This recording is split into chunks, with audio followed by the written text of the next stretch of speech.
And good morning. Welcome back to Impact. It is my pleasure this morning to welcome Kathryn MacDonald, who is the program coordinator with the Child and Youth Advocacy Center. Good morning, Kathryn. Good morning, Russell. Thanks for having me. When is spring going to arrive, ma'am? Oh, I wish it would arrive a little bit sooner than it is. Man, it's cold out there. It's freezing. Yeah, it like snowed like a mile high back in Saskatchewan last night. I'm seeing some pretty bizarre pictures. Although in Fort McMurray, we've had those. Yes. I remember one year in April, we had this massive dump. And we closed Keano College for the first time in history. Wow, a good snow day. It hasn't happened since. Well, welcome. I'm so glad that you're here to talk about the Child and Youth Advocacy Center. We need to, I think, contextualize what this is about. What is it at the highest level? So Child and Youth Advocacy Center is a center that provides collaborative, child-friendly services for children who have experienced abuse. So it's a physical place? Yes, so currently in Fort McMurray we don't have a actual physical location, but these centers are all across Canada, all across North America, and even all across the world. It's essentially a child-friendly space where the child comes if they have experienced abuse. It allows them to come to a more comfortable space to tell their story to RCMP and Child Protection instead of going to the police station, which can be very intimidating and re-traumatizing for children.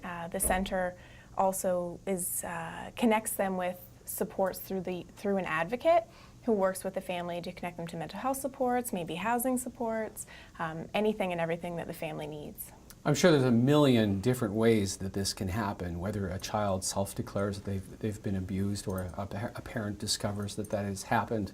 So what you're saying is now that engagement, actually they go to the cold confines of the RCMP detachment, and it's probably not the nicest experience, I'm imagining? Yeah, exactly. It's if a child does disclose abuse and RCMP and Child Protection become involved, right now what happens is say the child tells their teacher what happened, then the teacher contacts Child Protection, then the child has to talk to Child Protection, and then the RCMP become involved, and then the child has to go to the police station into these pretty cold rooms. It's just a table and a chair and some white walls for an interview.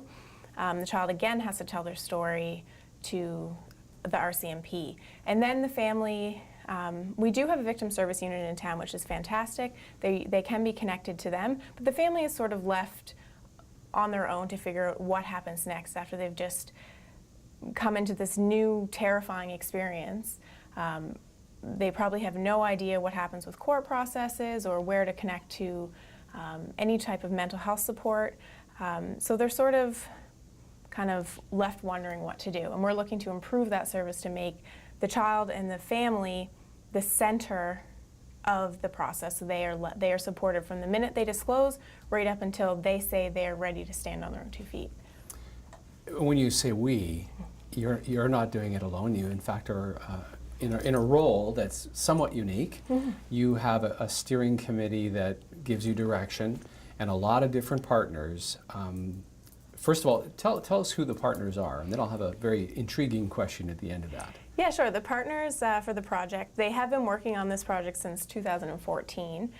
It's the Regional Municipality Wood Buffalo, RCMP, Child Protection, Victim Services, Athabasca Tribal Council, Waypoints, the Hub, Family Resource Center, and Alberta Health Services, okay. Both addictions, mental health, and public health. Is it the bulk of the funding coming from province? Yeah, so right now we're currently funded for my program coordinator role as well as some community engagement and community rollout events, and we are funded through the province of Alberta right now, and the municipality is holding that money. You said it started in 2014. We're now 2017. That's 3 years along. We don't have a physical space yet, but I'm interested to know, back in 2014, did something change? Did something happen that made somebody stand up and say, wait a minute, we need to be a more mature community and deal with this more effectively. Was there an incident, or what was the impetus? Yeah, a counselor from RCMP Support Services, as well as a constable, were in either Edmonton or Calgary, I can't quite remember, and they were at a conference that was talking about child advocacy centers. So there is a center in Edmonton that's been open since 2009, and there's one in Calgary that has been open since 2013, and one in Grand Prairie that has been open since 2012. So they kind of learned about child advocacy centers, and a light bulb kind of went off and said, we need to be supporting our children in Wood Buffalo the same way that they're being supported in other parts of the province and other parts of the country. So they brought that idea back. You said not to ask you about stats, so I won't, but I would like to know, with these really well-developed child and advocacy centers in other communities, has there been a difference in the ability of young children to rebound from their particular circumstances? Yeah, absolutely. Just to give you some ideas of numbers at the other centers, so Caribou Center, which is in Grand Prairie, that has a similar population to Fort McMurray or to Wood Buffalo, last year they supported over 110 children. So we can expect those similar numbers here in Wood Buffalo. But there's been countless research studies across the world that are done that this model of collaboration and coordinated supports for children and families is best practice. And it's actually, when you're doing research studies now, it's considered unethical to create a control group where children who have experienced abuse are sort of not permitted to enter this type of care. So across the world, it's giving children are being able to provide better evidence, clearer evidence. They're feeling more comfortable, more supported. They're not as fearful of police and child intervention, and neither are families. They're really understanding what's happening and being supported throughout the entire process. We're talking this morning with Kathryn MacDonald about the Child and Youth Advocacy Center. It's an idea, it's a hope, it's a dream and aspiration. And so imagine years go by, I don't know how long it's going to take, we'll talk about the timeline, but it's finished. It's physically somewhere in our community. What does it look like? Describe it for people. So when you walk in the front door, it'll be child-friendly, there'll be toys, bright colors, a relaxing atmosphere, reception, someone greeting the family, asking them how they're doing, bringing them into a private waiting room that, if it's an older child, it might have a TV and PlayStation, some puzzles, games, books, where they're able to just relax and be a kid while they're waiting to either talk to police or child protection. The interview rooms themselves, where the forensic interviews take place, instead of being the sort of stark, cold rooms that the interview rooms at the detachment are, it's soft, comfortable chairs. Maybe there's a rug and light-colored walls. It's really to promote relaxation. We want the children to feel like they're at home, or maybe their child care center, where they can be a kid and they're telling their story, and then they can go back to being a kid. It might be a bit too early to ask this, but do you know where this might end up being? Will it be a part of an existing structure? Would it be a standalone facility? We really aren't sure. We're definitely open to having it being attached to, an appropriate service. We wouldn't, want it somewhere where offenders are going in and out of the room, but it definitely has to be private and, on a bus line, but we really don't have an idea in where in particular, like a particular area of the community that it's going to be in yet. So you're working with this committee from all different organizations. Is there a sense of, how long do we see this taking to get to the point of having a facility, and B, what are next steps? So we're really just working now into rolling the idea out into the community to get some feedback on the project. A lot of what's happening is guided by law and legislation as far as how RCMP and child protection work, but we also want input on what other services are offered out of the center and in what way. What does the center look like? Who is being who are the families and children being referred to? So that's where we're at right now. We really don't have a timeline on when the doors will be open. It really comes down to finding an appropriate location, securing funding, starting our fundraising plan. Really right now what we're focusing on is ensuring that those back-end processes, such as RCMP and child protection, working cohesively, doing joint investigations, sharing information is all solid, so that way those services and processes can just transition smoothly into the actual advocacy center. I know you have information sessions coming up tomorrow and the next day, so Wednesday and Thursday, and I want to talk about that when we come back from our break, okay? Okay. All right, so my guest this morning is Kathryn MacDonald. Kathryn is the program coordinator with the Wood Buffalo Child and Youth Advocacy Center, and you're listening to Impact. It is a collaboration of United Way, Fuse Social, Shaw TV, Fort McMurray, and our friends right here at KAOS 91.1.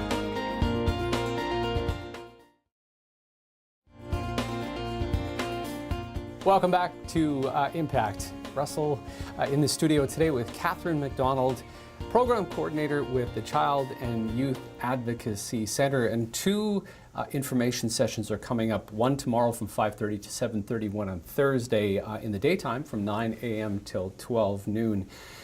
And I'm fascinated to find out who do you think should be at this, and you're not allowed to say everybody. Who's the target for something like this? Well, definitely professionals in the community who work with children and families in any capacity, but we also are looking to direct it at the general public. Anybody who is looking to know more about how we currently support children who are experiencing abuse and what we can do to improve those services. So I know you said don't say everybody, but we really, aside from the professionals who are dealing with working with children and families, really anybody who wants to do better for our children in Wood Buffalo.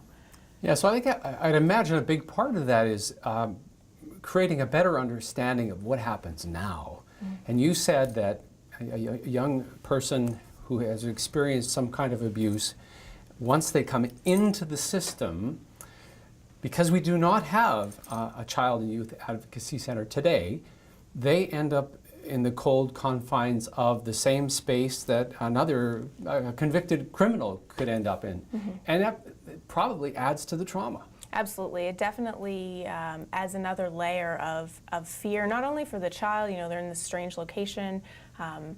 Most children are taught to trust police, but the police station sort of is associated with bad guys. And especially for the families, they're waiting maybe in the front room of the detachment, or we do have the victim services, which do a wonderful job supporting these families, but there's really no space just for these children and their families. And so how important is it from a funding perspective to engage with the community and get their support? Well, it's huge. We really want to make sure that the services that we are offering are meeting the needs of the community. The whole idea of an advocacy center, it's a collaborative approach to service provision. So it's not one organization's taking the lead. It's all about ensuring everyone's mandates are being met, but really focusing on the child and the family. What their needs are and how we can better serve them is really what the goal of the Advocacy Center is. We talk so much about quality of life in Fort McMurray and Wood Buffalo, and the reality is that something like this, while it may not affect you personally, your family, if you're in that kind of, hopefully it doesn't, mm-hmm. but it is part of the general quality of life of people that have run into abuse issues. And as a maturating community, there's a big word, maturating community, it's time. Yeah, and I mean, the reality is that 1 in 3 children will be abused by the time they reach 18 in Canada. 1 in 3? 1 in 3.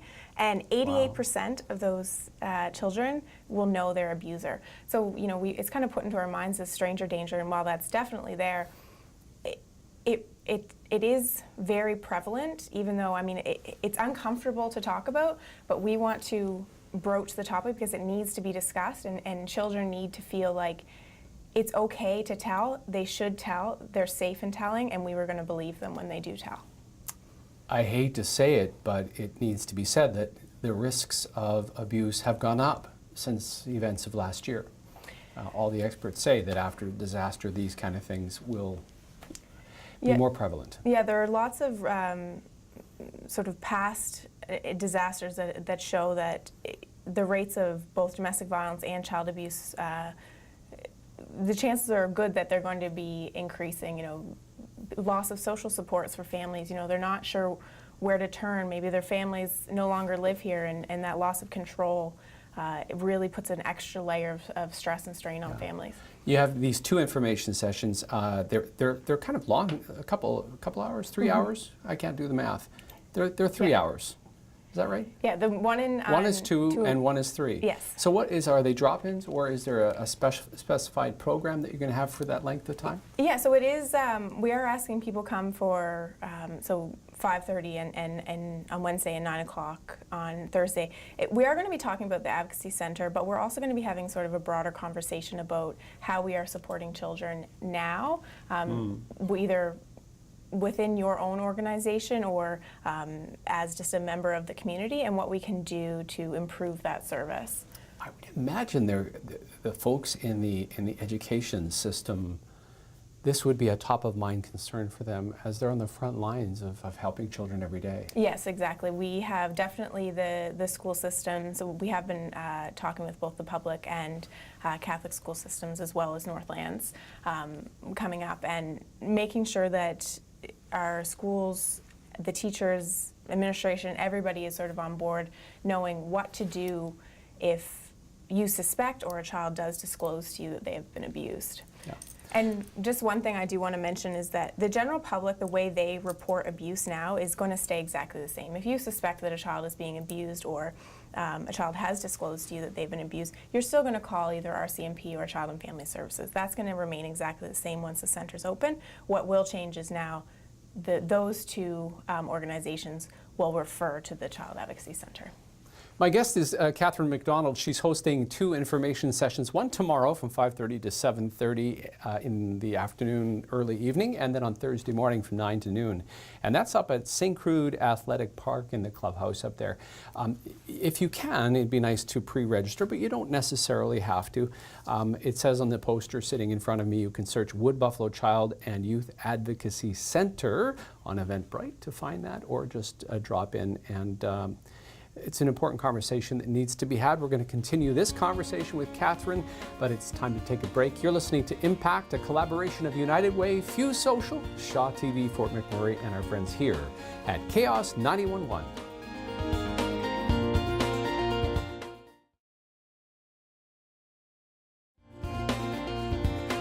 Welcome back to the program on a cold Tuesday. I am so sick of winter, to be honest.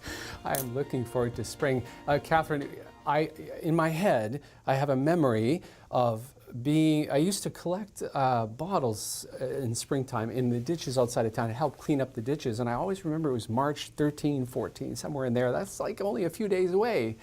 Except it doesn't feel that way. I know, it's not looking like that's going to be possible this year. Well, exciting times. I know here at KAOS getting ready for the big celebration banquet this Saturday. I'm looking forward to emceeing that, and also great to have Karina at the controls. They never let me or encourage me to touch those buttons, and I can't tell you how much I appreciate it, because I still have night terrors about screwing up on pressing radio buttons. So anyway, thank you so much for being here.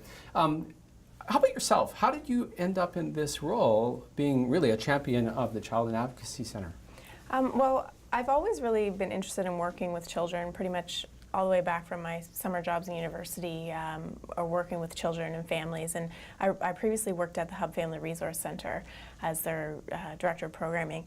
And I really just saw this job posting and researched in a bit what an actual Child and Youth Advocacy Center was. I really had no idea. And once I sort of started to get into it and reading more and more about how prevalent child abuse is and the ways in which we can better support children, it really was just a no-brainer for me to apply. And fortunately, I feel very fortunate to be involved with this project and working with such a diverse steering committee who are also so passionate about bettering the lives of children and families. Originally from Nova Scotia? Yes. Where? What community? A little town called Spring Hill. Pretty small. If you know Anne Murray. Yeah, I was about to say Anne Murray. Yeah. In radio business, you learn where everybody's originally from. Absolutely. Yeah.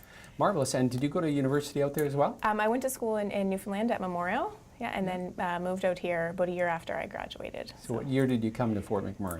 2013. You're I practically believe. a veteran Yeah, of this community. It seems that Marvelous. way. And you worked at the Hub right away? Yes, I started working at the Hub about 2 weeks after I got here. I landed a job in their outreach program and stayed with them for just over 2 years. What does it feel like being kind of at the front edge of a new idea that will ultimately and deeply change the lives of young people? Well, to be honest, it's quite humbling, and sometimes it's just very exciting to be a part of something so much bigger than yourself and the organization. There's so many different partners, and there's so much momentum building behind this project. And every time we saw our flyer on Facebook or something, and it was just like, that's such a huge win. We're so excited now to be getting the project rolling out, especially for the steering committee members who have been involved with it since 2014. They've been working tirelessly since then to make this a reality in Wood Buffalo, and now we're at the point where we're rolling it out to the community. We're getting ready to start fund development to actually get the doors open to a center. I'm going to state the obvious, but I find it interesting that even though you were in the child care business with the Hub, you didn't know what a child and advocacy center was. Yeah. And you were in the business. And so I'm also thinking that every person listening to this who's a parent who cares about kids can help by sharing the messages, getting the conversation going. It's kind of like that Let's Talk Wellness thing that where everybody was talking about mental health. We need to have conversations about, well, especially if you say 1 in 3 children by the age of 18 have experienced abuse of some kind. That just is shocking to me, that we need to encourage people to share and get involved. And, well, gosh, tomorrow and Thursday are 2 examples of that. Exactly, yeah. What do you think? Do you think people will be shocked when they really discover or better understand what happens now? I think so. I think that child abuse is not necessarily something that is, a general topic of conversation. No, it's not. So I think people are going to be shocked not only about the prevalence, but about how a simple idea of working together, sharing resources, talking to each other across ministries, across disciplines, something so simple can make such a huge impact on a child's life. You have a committee, a steering committee of, and I'm going to repeat the names of the organizations. The Hub is there, the Alberta Community and Social Services that's under the Human Services Department. Yeah, so what's Human right? Services now? It's Children's Services and Community and Social They Services. change Yeah, those they changed names the name, all the time. Alberta Health Services involved, Waypoints, the RCMP Victim Services, and the RMWB as well. And how often does that group meet? We meet monthly. Officially, we meet monthly to just sort of guide the general picture, and then, of course, we're in contact with each other daily after that. But they're really the ones who have the big vision and the big picture of what this is going to look like in Wood Buffalo, and I'm just carrying out their vision. Marvelous. Do you anticipate that after this round of information sessions that it's conceivable that it will begin to physically take shape, at least as a direction? Okay, we want to be here or we want to be there. Are you getting close? Do you feel that coming? Yeah, definitely. We're ready to start our official strategic planning and really creating a fund development goal, reaching out to funders, sort of seeing what the interest is to help and partner with us to get the doors open. It's really, the center itself is a fairly low cost service, because so much of the services are provided in kind through the partner agencies, and really it's a referral agency to existing mental health and social supports in the community. We don't need to reinvent the wheel or create new positions. We just need to collaborate and refer these families to existing services. And find a physical place that makes sense. Exactly. Yeah, you want it to be friendly and probably somewhat central and cost effective and all those other things. Exactly. Well, my guest is Kathryn MacDonald, again working on the Wood Buffalo Child and Youth Advocacy Center project. I say that because it's not a physical place yet, but it certainly will be. And if you know children that have experienced abuse, once this center gets built, it will fundamentally change the experience of disclosure and going through the horrible process of having to tell your story several times sometimes, and I know a lot of people can relate to that after the fire event. Telling the story is hard, but imagine as a child. Yeah, our goal is to have them tell that story once, and everybody who needs to hear it coming to them to listen. Yeah, it's a beautiful vision. Now you're working out of the RCMP detachment at the moment. Yes.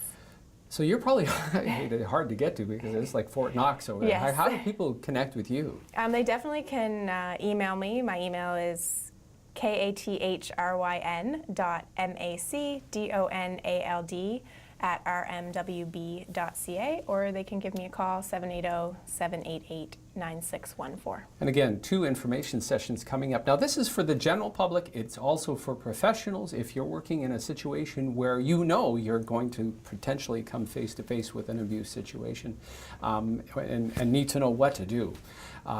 Because the support is required. We need to, and I'm not sure, what's the, we often talk about what's the target audience. What is the audience we want to convince that this is an important thing? Well, I think... or is the province sold? Well, the province actually is moving towards a model of a collaborative model of integration across their ministries. So this way of working really is considered best practice by the province of Alberta.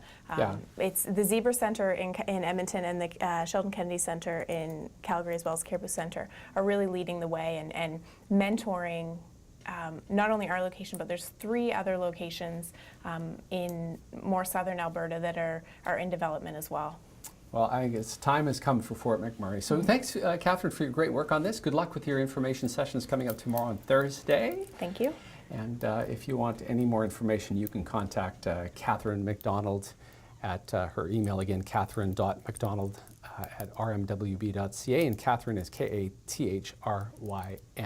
You've been listening to Impact. It is a collaboration of the United Way, Fuse Social, Shaw TV, Fort McMurray, who are doing a terrific job capturing us on camera, and our friends right here at KAOS 91.1.